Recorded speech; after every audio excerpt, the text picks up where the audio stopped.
Okay, here we go.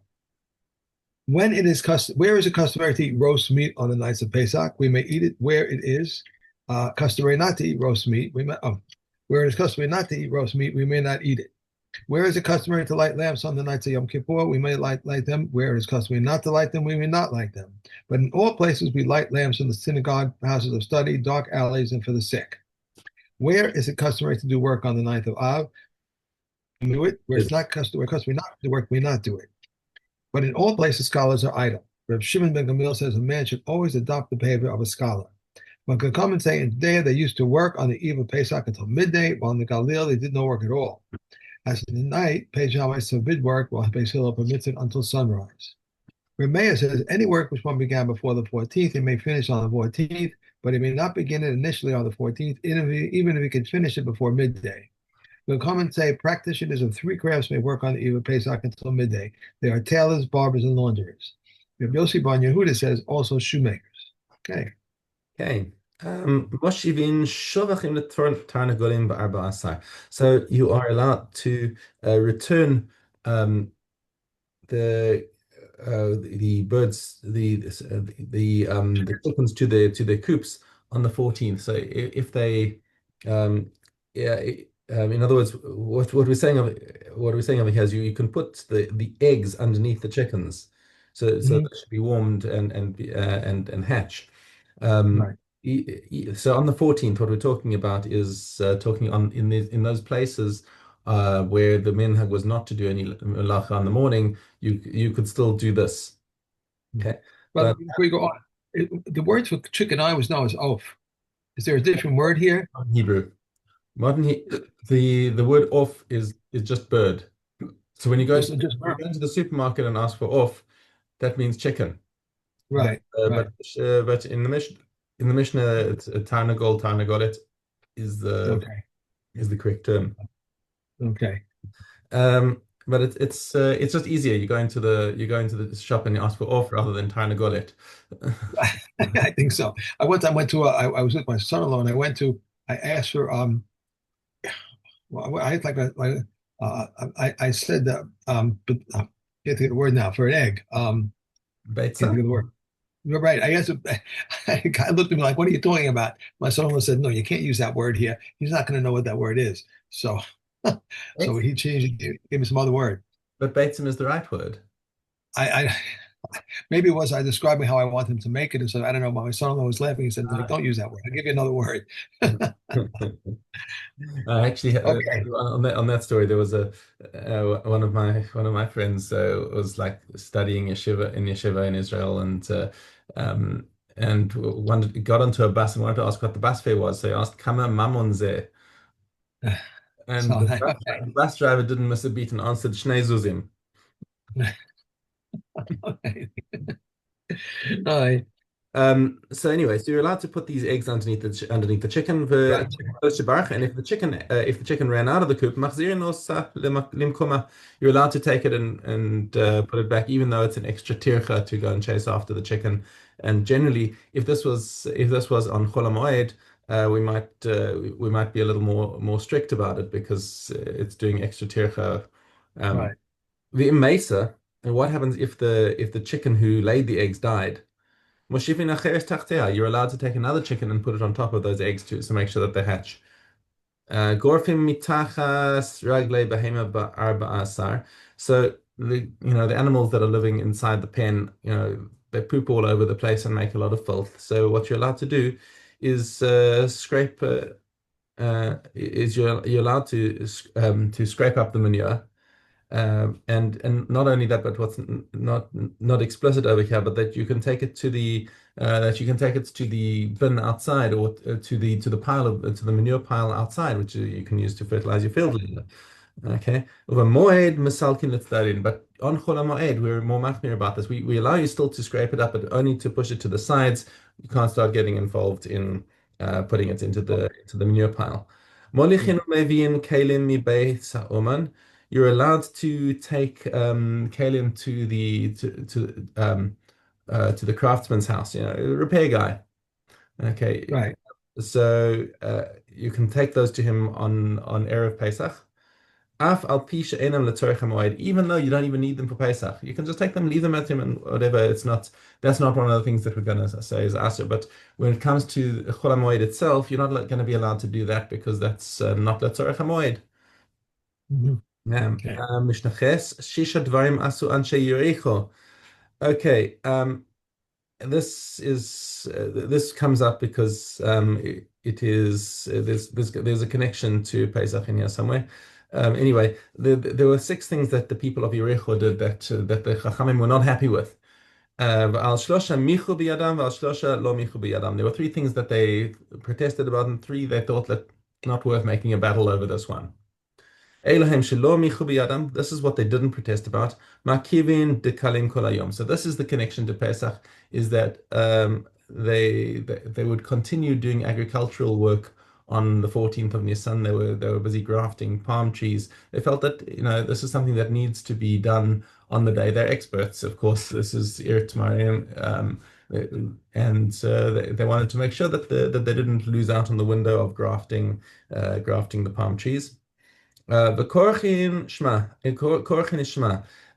They had a way of saying Shema, which was basically the word Korchin kind of means they shortened it, but what the commentary explains is that it was the Baruch Shem Kavod they omitted because in the Psukim there's no Baruch Shem Kavod in the Psukim. That's just the Masorah that we have that you say that after Shema. Um, Right. they would leave that out. The Kotzrin v'Godshin lifnei ha'omer, and they would harvest and pile things up and make piles before the Korban ha'omer had been brought, which is technically not a good thing because then people might come to start eating things before the omer has been brought. V'lo michu b'yadam. They said this is not worth making a fuss about. Okay, not the right thing, but we're not going to make a fuss about it. But this is where they really felt they had to speak up. Matirim gamzios shel hekdesh. Now, what happened was that there were some palm trees that they declared as hekdesh. Why? Because people coming and stealing cutting them down or stealing them or whatever.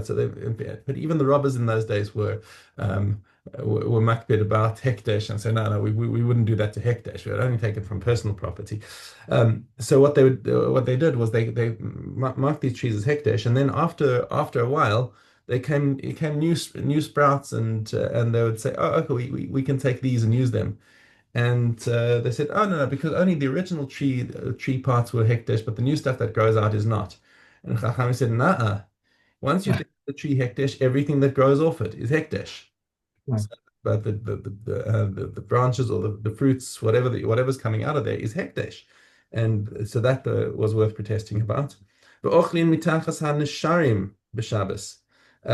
They would eat under the nisharim, which is just that's the fruits that were the mitachas hanisharim. So basically the fallen fruits, the windfalls. So they would walk through the fields and Shabbos and say, "Oh, look, there's some dates on the floor," Mhm. and pick it up, dust it off, wash it, whatever, and eat it. Um, and and the problem is that might have fallen off on Shabbos, in which case it's nolad. So we don't know for sure, but there's a suffix here. It's muktzah. There's a suffix muktzah, and they protested about that. V'nosnin pe'ah liyarak. And here's an interesting case because they would take vegetables and declare declare a payer for them. Now you think this is a good thing, right? You're giving produce to the poor. That sounds like a nice chumrah. But vegetables that aren't kept, one of the rules of paya, if you recall, is that it has to be nichnas lekiyun. You have to you put it in a storehouse. Vegetables go from the field to the table if you don't have a fridge, which we don't have a fridge because we're in the times of the Mishnah. Okay, so vegetables are exempt from paya. So now Okay. what they're doing when they're saying, okay, but we're going to leave paya for the poor anyway. But the problem is that the poor come and they take paya, and the halacha of paya is that you don't have to give chumas and masros from it.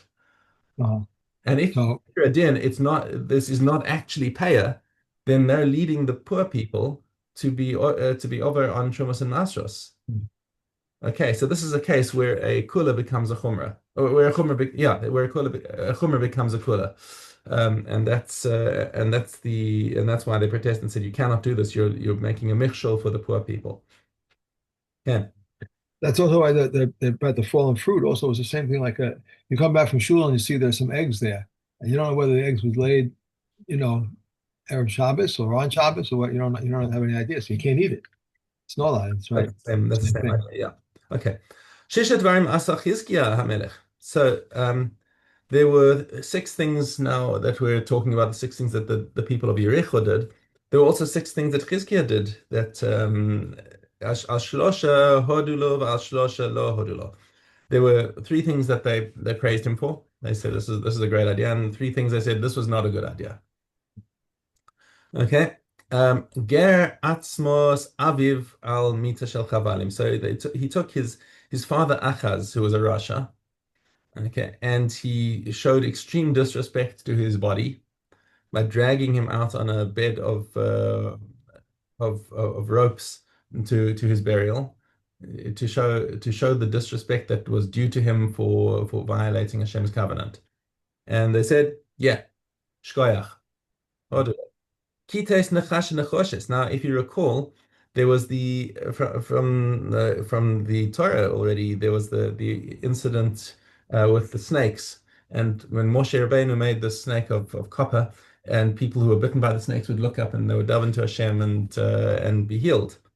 And this thing was kept it was kept in a safekeeping, but the problem was that people looked at this and it started becoming an object of avodah zarah. People were looking at this and saying, "Oh, this is the snake that saved the people," and they started actually davening to it. And Chizkiyahu looked at this and said, "This is no good." There was another Mishnah. I think is it in Rosh Hashanah? Wait. I can't remember offhand where the mission is, but it says like what the snake did the miracle. It was the people who were looking up at Shemaim, and when they looked to Shemaim, it was that was all it was that it aroused them to do teshuvah, and that's what led to them being cured. And Chizkiah saw that they were losing the plot, and he took this and very visibly destroyed it to show that this is nothing. It's all coming from Hashem. And the Chacham said, Shkoyach. Gana's Sefer Refuos. Now, this is actually an interesting controversy over here. This book of Refuos that he hid away was supposedly something that could cure any disease. And some commentators say that this I think Rashi says that this Sefer Refuos was an effective book, but people were coming to rely on it instead of on davening to Hashem. And Chizkiyahu said, no, we need to hide this away. We need people to put their faith in Hashem. Rambam goes ballistic on Rashi on this point, because Rambam, the ultimate rationalist and doctor, like he doesn't even name Rashi in this. He heard that a wise person said that this was the situation, and he says, I cannot actually believe that such a wise person would say something so foolish.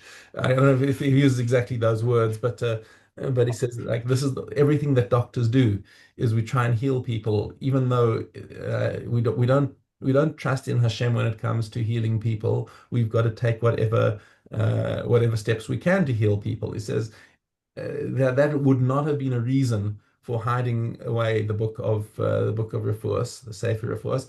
He said the only reason why he hid it away was because it was nourishkeit. It was snake oil, and people were doing things that in there that were not helpful to them. And therefore he hid it away, and the Chachamim said, "Great, okay, so I'm not going to stick my head in between two mountains, as they say." Um, but that's the Sefer Refuos. Now, the three things that he did that they weren't happy with. Kitzetz the lassos shel heichal v'shigran lemelech Ashur. So when he was besieged by the king of Ashur, he tried to appease him by cutting down the doors of the heichal, which were plated in gold, uh, and sent them as a tribute. And they said to him, "This was not a good thing that you did now." Sasam me gichon ha'elyon, in order to prevent the water from going out to the besieging army, he stopped the waters of the Gihon stream, of the upper Gihon stream, so it wouldn't go out to them. And they weren't happy with this, because they said he should have trusted in Hashem, um, and um, by stopping up the river, he also caused hardship to the Jews who were living in the area. And the third thing was Iber Nissan ben Nissan v'lo hodelo, and he did a calculation that Pesach needed to be pushed out by a month, but he did it instead of on Rosh Chodesh Adar, he did it on Rosh Chodesh what should have been Nissan, and added the second Adar and what should have been Rosh Chodesh Nissan already there, and they said that is not good, and they criticized him for that. Okay. Okay, good. Okay. Aleph. Above. Rechanina, administrator of Kohanim, says, in all the days of the Kohanim, never did they refrain from burning sacrificial meat that had been contaminated by a secondary tumor, together with sacrificial meat that had been contaminated by a primary tumor, although by doing so they added contamination to its contamination. Rabbi Akiva added, saying, in all the days of the Kohanim never did they refrain from lighting oil that had become unfit through contact with a tevel yom in a lamp that had been contaminated by one contaminated by a corpse, although by doing so they added contamination to its contamination. Rameya said, from their words we infer that we burn uncontaminated truma, which is chametz, with contaminated truma on Pesach. Rabbi Yossi said to him, this is not an analogous. Even Rabbi Eliezer and Rabbi Yeshua concur that each is burned separately. Concerning what to do, they differ. Concerning what do they differ? Concerning suspended and contaminated truma, where Rabbi Eliezer says that each must be burned separately, but Rabbi Yeshua says that both may be burned together. As long as it's permitted to eat chametz, one may feed it to livestock, beasts, and birds, and sell it to a Gentile, and deriving benefit from it is permitted. When its period has passed, deriving benefit from it is forbidden, and one may not fire an oven or range with it. Rabbi Yehuda says there is no removal of chametz except by burning, but the Chachamim say he may also crumble it and throw it to the wind or cast it into the sea. Chametz of a Gentile over which Pesach has passed, deriving benefits from it, is permitted, but chametz of a Jew deriving benefits from it is forbidden, since it is said, nor shall leaven be seen with you. Okay. Yeah. Okay, you went one Mishnah too far. Tomorrow we'll start All again. right. Okay. Okay. Back to Erevin Aleph Tes. Okay. You said Aleph? I said, Erevin Aleph Tes. Put that in the wrong place again. Oh, beg your pardon. I am in the wrong place. I have base gimel. You are correct. It's base. It is permitted to place the slats close to the well, provided that a cow has its head and most of its body within while drinking. It's permitted to place the slats at any distance, provided one increases the slats. Rabbi Yehuda says until tu beisah, and they said to him, they did not say tu beisah except in regard to a garden or a karpef, but it was in a fold, a corral, a backyard, or a courtyard with 5 koren, even 10 koren is permissible, and it is permitted to place the slats at any distance, provided one adds slats. Rabbi Yehuda says if the general traffic passes between them, it must be diverted to the side, but the Chachamim say it's unnecessary. Whether a public cistern, a public well, or a private well, they may erect slats, but for a private cistern, they must erect a partition 10 fists high. These are the words of Rabbi Akiva. Rabbi Yehuda ben Bava says they may not erect slats except for a public well, but for the others, they must erect an enclosure 10 tefachim high. Okay. Yeah. And we are on to Mishna. Mishna. Okay.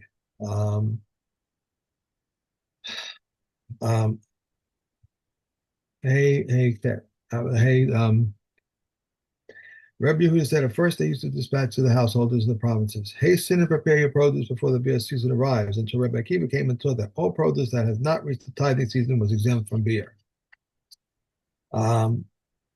If one produce lay at a distance from him, he must confer upon it a name. It happened once that Rav Gamliel and the elders were traveling on a ship, and Rav Gamliel said, the tithe that I shall measure is given to Yeshua, and its location is leased to him.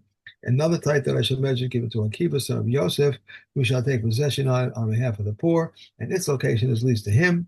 And Yeshua said, the tithe that I shall measure is given to Eliezer, son of Azarah, Azara, and its location is leased to him, and they receive rent from one another. At Mishna on the final festival day, they would recite the confession. How is the confession made? I have removed the hallowed things out of my house. This is my Sheni and Net Revi. I've given them to the Levite, and this is my Sheni Levite. And I also have given to this Truma and Truma Maisa, to the stranger, the fatherless, and the widow. This is Maisa Ani. Leket, Chikacha, and Payat, though they did not pay the confession, out of my house. This is Chala. According to all your commandments, which you have That's it. commanded. That's it. We're done. That's it? Yeah. Oh, okay, sorry. All right. Nida. Nida. Okay, test 5.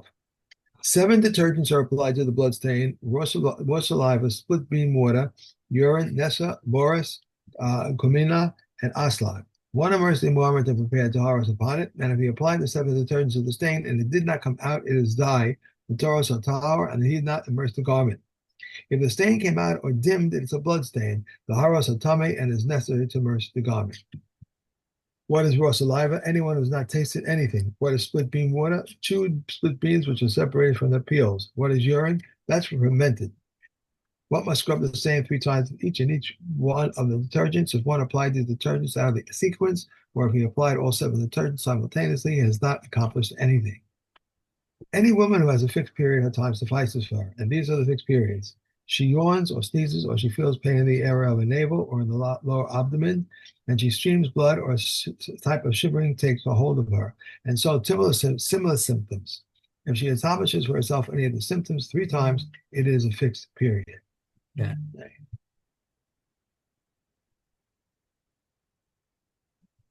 All right. Okay, Zion Bob. So, no, Zion. These are fit in man but unfit in animals: a father and son, a treifa, one delivered by cesarean section, one with whom a sin has been committed, or one that has killed a person. One who marries forbidden women is unfit until he pronounces a vow prohibiting him from deriving benefit from them. One who contaminates himself with the tumor of dead bodies is unfit until he pledges not to contaminate himself with the tumor of dead bodies. There is a Bechor in regard to inheritance who is not a Bechor in regard to redemption from a Kohen, regard to a Kohen, from one who is a Bechor in regard to redemption from a Kohen, and yet not a Bechor in regard to inheritance, one who is a Bechor in regard to both inheritance and redemption from a Kohen, and there is one who is not a Bechor either in regard to inheritance or redemption from a Kohen. Who is a Bechor in regard to inheritance, who is not a Bechor in regard to the redemption from a Kohen? One who follows a non-viable fetus, whose head emerged alive, and a 9-month fetus whose head emerged dead, or if he had previously aborted something resembling an animal or beast or bird. These are the words of Meah. But the comment, however, say until he has something of a human form. If a woman aborts a sandal or an amniotic sac or the embryo which has begun to take shape, or a fetus comes out in pieces, the child that follows any of them is a Bakor in regard to inheritance, but not in regard to redemption from a Kohen. If one who had no children married a woman who had previously given birth, even if she had given birth when she was a slave and she was emancipated, or when she was a non-Jewish and she then converted, and after she became an Israelite, she gave birth again, he is a Bakor in regard to inheritance, but not a Bakor in regard to redemption from a Kohen. Yossi Ben Gili says he is a Bakor both in regard to inheritance and to redemption from a Kohen, as it is said, whatever opens every womb among the children of Israel until they open Israel's womb. If one who had children married a woman who had never given birth, or a woman converted while pregnant, or was emancipated while pregnant, or one who bore a child together with a Kohen's daughter, or with a Levi's daughter, or together with a woman who has already given birth, and similarly a woman who did not wait 3 months after her husband got married and gave birth, it is not known whether the child is a 9-month child or the former of the 7-month child or the latter. He is a Bakor in regard to redemption from a Kohen, but not in regard to inheritance. Who is a Bakor in regard to inheritance and redemption from a Kohen? If a woman aborts a mass full of blood, full of water, or full of variegated substance, or if she aborts something resembling fish, locusts, abdominal creatures, or creeping things, or if she aborts on the 40th day, the one following them is a Bakor in regard to both inheritance and redemption from a Kohen. Okay. And one more. One more. One delivered by cesarean section, and the one following him, neither of them is a Bakor in regard to inheritance or in regard to redemption from a Kohen. Reb Shimon says the first one is a Bakor in regard to inheritance, and the second one is in regard to the 5 Solomon. Okay. I'm gonna leave you to get in yourself because I've got to get to shul.